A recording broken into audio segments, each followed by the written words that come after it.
So I want to talk about preps really quick. There's a lot of people that, I've heard a lot of philosophies over like when you should prep for your note, right? If you should prep, if you're playing 16th notes at 120 beats per minute, then you should prep 1/8 note before and stuff like that. I don't really subscribe to that level of detail of thinking. Here's my philosophy.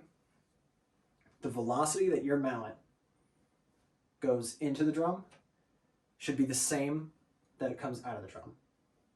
So right before you play a note, you should just prep out at the same velocity as you go into the drum. And whenever you have to do that is when you should do that, right? So it's probably not going to line up with a meter or anything like that, but that's fine. So, no matter what you're playing, if you're playing, legatos at the beginning of your, rehearsal day or whatever, come up on 5. You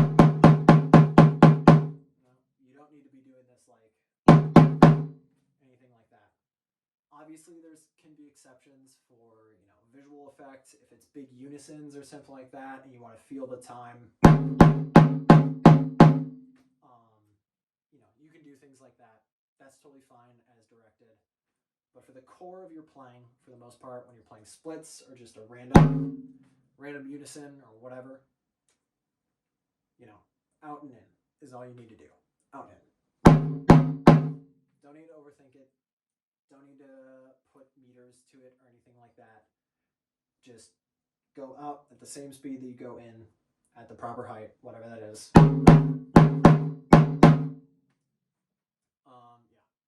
In my mind, the longer you spend either thinking about it, if you think about it too much, you're going to tend to be late, right? You're going to prep late. You're going to be like, okay, where do I need to do that prep? Oh, there goes my note.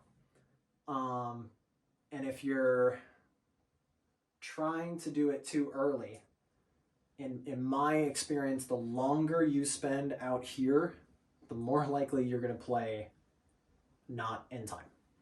It's usually going to be early, but it might be late too. Who knows? It's anybody's guess. The more time you spend out here waiting for your note in anticipation, just building up, energy,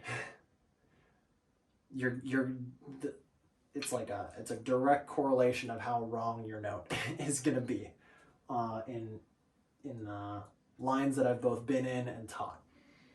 So as quickly as you can go out and back in is going to be better for you.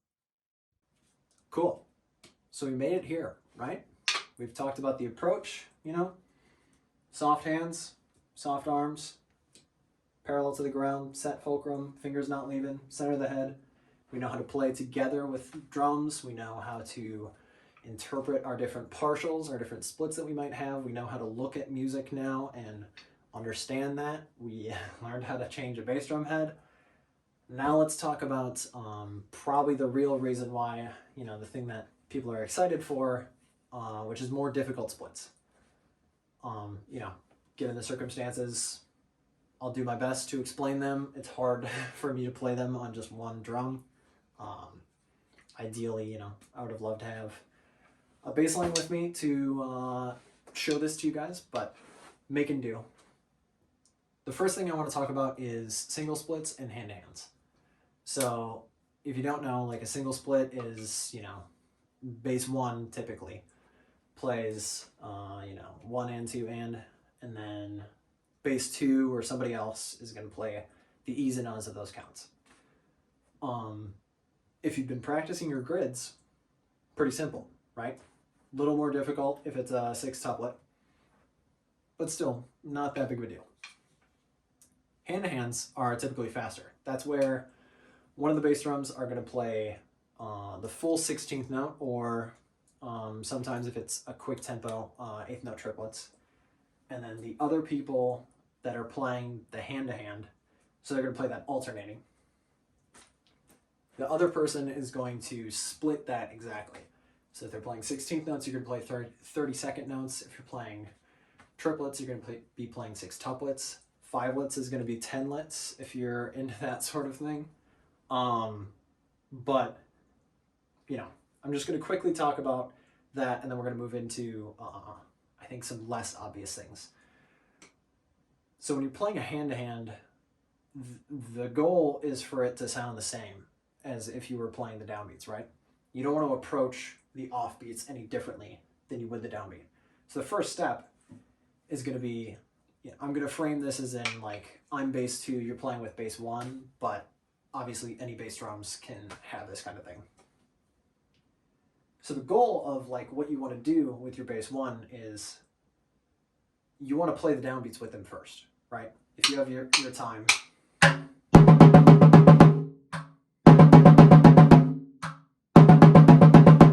that's the first thing that you should be doing, no matter what. You both need to have the exact same interpretation of where the downbeat is, what a 16th note sounds like at the tempo that you're playing, as well as what dynamic you're playing. You know, if you're both, if it's a crescendoing hand-to-hand, you need to be doing that the same way. Otherwise, it's not going to sound right. It's literally going to sound dirty if you play it unbalanced. So you need to have a balanced sound. You need to make sure that the entire approach that you're both taking is correct. And, you know, correct can be whatever you two decide, or your tech decides too. But like, you know, it's important that you guys work together to figure out what you want that split to sound like.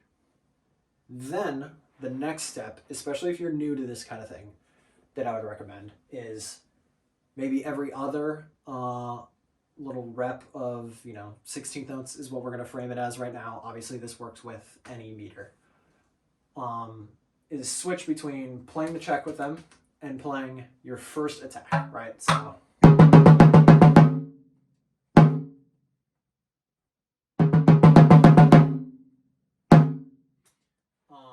And just trying to line that up. So then, theoretically what you should hear, I'm just going to play diddle.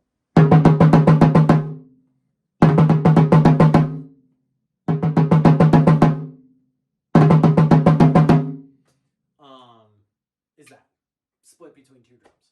Once you get that, then, you have a choice. You can continue to add in, play like right, left, and then you'll just hear. Continue that way, or you could just go for it if you think you have it lined up. But the goal is that you are playing it the same way as you do the check. That's why in between each rep, you're playing the check, right? You're going and then splitting it.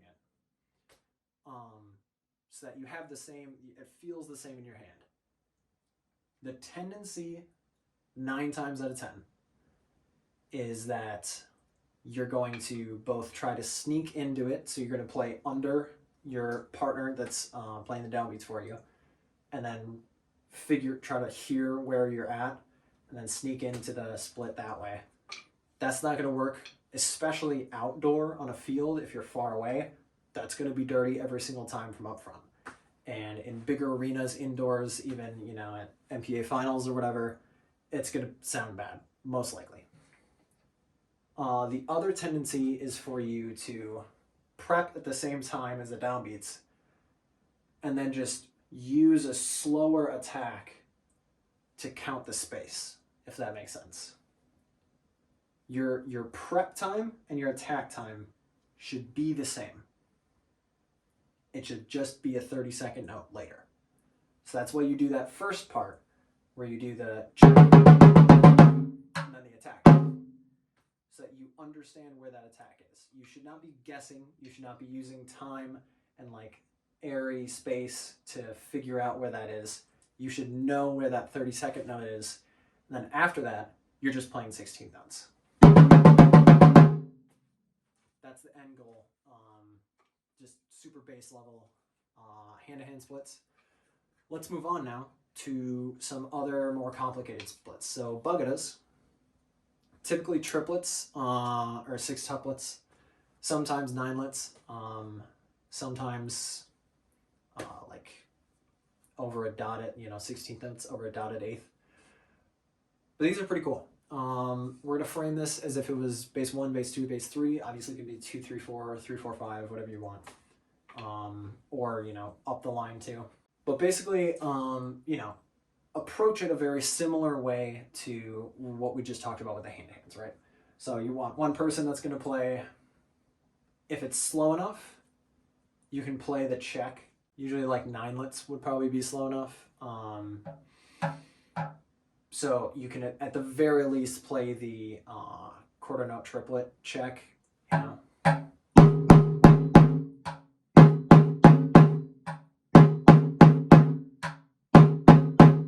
that all together so that you understand what the check is, what you're listening for.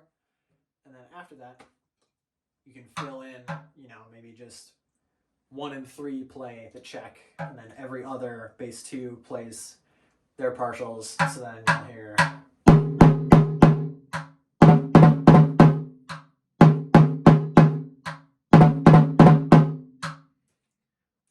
And then, bass 3 you can swap, bass 3 can play it, bass 2's on the check the whole time.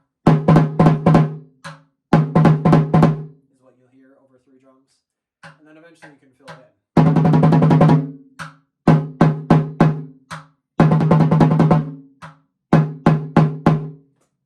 Again, make sure that you all have the same dynamic interpretation, same pressure interpretation of like the force that you're putting into the drum.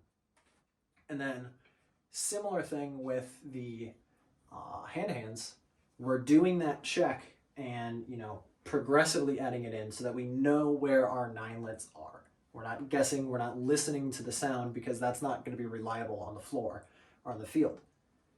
You have to know where that split is and play it as if it was just a normal note, right? You can't be using space to attack your second partial of the ninelet or your third partial of the ninelet. You have to just know where it is. And then after that, after the first one, just play a quarter note triplet.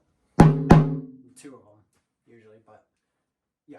And then same thing over the other meters. So a fun exercise that you can do with, 1 or 2 of your friends to practice these kinds of things, these weird attacks, is, one person just plays, and obviously, trade off, take turns, be friends. But so the check every time is going to be just a full bar of 8th note triplets. And then the person that's splitting it, so the idea is that the person that's playing the downbeats, is going to play that the whole time. They're just sitting on the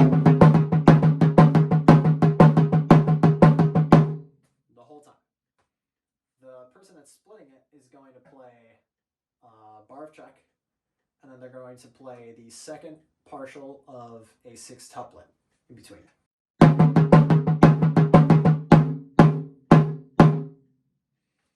then probably skip the first count of 8th note triplets coming on left hand after that. But the goal is that you'll hear,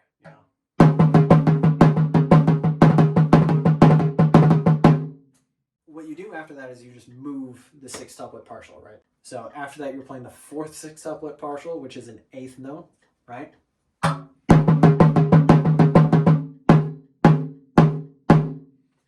then you're playing the 6th 6th tuplet partial, which is harder. And then,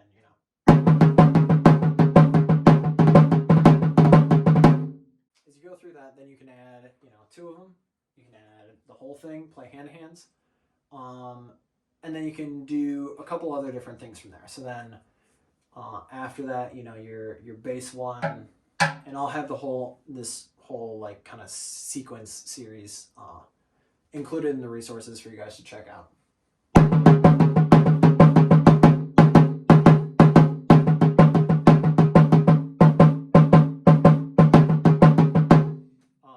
So then you just start moving around 6 tuplets, playing with 8th notes.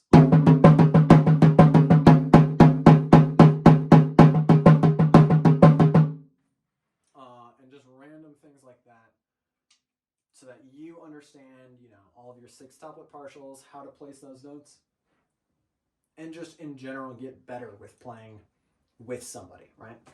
working on that kind of thing, you can translate that to, you know, 16th notes, 9-lets, 5-lets, whatever you want, 4/3. It'll make it a lot less scary when you see that kind of stuff in your show music then. And you'll be much more likely to hit it, especially if you're working on it in the off season, you know, during the practice time. Then, you know, it's much more likely that you can receive that kind of thing in your show music if you've proven that you can do it, right? The last thing I want to talk about is lasers. Very similar to Bugadas, and you know, you're gonna kind of sense a theme here, I think. You're just gonna have to break it down, right? The first step is gonna be making sure that we all have the same approach. We all understand what the meter is, even if it's a wicked fast meter that you can't realistically like count in your head. You still need to understand what that is, what that sounds like altogether, right? After that, I'd recommend that you find the notes that are in a recognizable meter. You know, if you can find eighth notes in there between bass 1 and 5 or whatever the case may be, find that meter and just play that. And then, you know, the middle people can try to figure out like, okay, this is where our notes fit in. They can kind of try to start to like figure it out and then add in one at a time. And then make sure that it's an even rhythm going up and down, make sure that we're all balanced. And once again, make sure that nothing is changing with your prep, right? You should prep the same way as if you were playing a downbeat. You should not be filling up the space and like just using a slower stroke to play it. That's gonna sound unbalanced. That's gonna produce a poor sound as a line.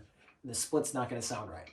The people that are best at this kind of thing, you know, the videos you see on YouTube of, you know, Matrix or whoever ripping lasers up and down the line, they can play like that and it sounds good because they're just playing their note. They know where it is. And so they're not filling up space with any sort of like weird attack or prep or anything like that. They're just playing the note as if it was a downbeat because they've put in the reps and they know where it is. So, you know, maybe not the answer that a lot of you were hoping for. I know I was slightly disappointed when I found out that that was the answer. But the key to bass drumming is really just spending time to figure out your partials on your own. You know, working on these exercises that I've talked about, figuring that stuff out. Once you understand at a fundamental level where those notes are, how to play them accurately and consistently, lining them up with your feet, lining them up with the metronome and the rest of your friends, and being able to play it.